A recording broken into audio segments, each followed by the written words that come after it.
The most challenging part was listening to very terrible, saddening stories. Um, and it's unfortunate, but those stories were the ones that had a better chance of asylum in their situations.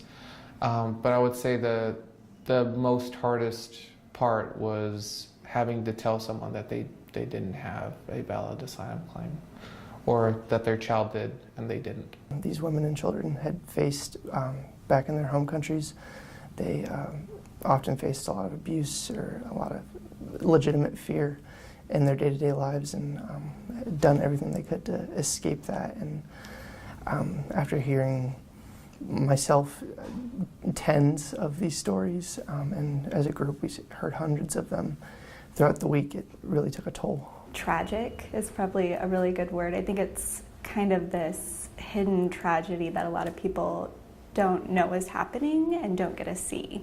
So when you walk in, it's really overwhelming. There's a lot of women and a lot of children who are asylum seekers, so they're very desperate for help. And they tell these stories that are completely horrific and hard to even imagine. A lot of things they speak of, you would see in movies. It's just incredibly sad. And so probably overwhelming and tragic would be the two main themes of just being in that environment. So the families that we saw came in large part from what's called the Northern Triangle countries in Central America. So it's Honduras, Guatemala, and El Salvador. And those are the three countries in which two things are happening that are driving so many families out. One is incredible gang violence.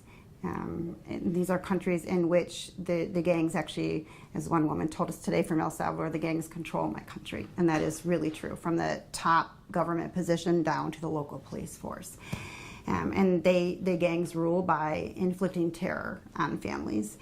And by if a gang is after one person, even after they have killed that one person, they then go on what one of our experts calls a feeding frenzy for the person's family. So it never ends, this idea of vengeance and control and terror of the community. So that's one thing that is driving families out of Central America, and it's a pretty hopeless, bottomless pit of terror. There's no sign that any of those governments are able to recover enough to actually get the gang problem under control.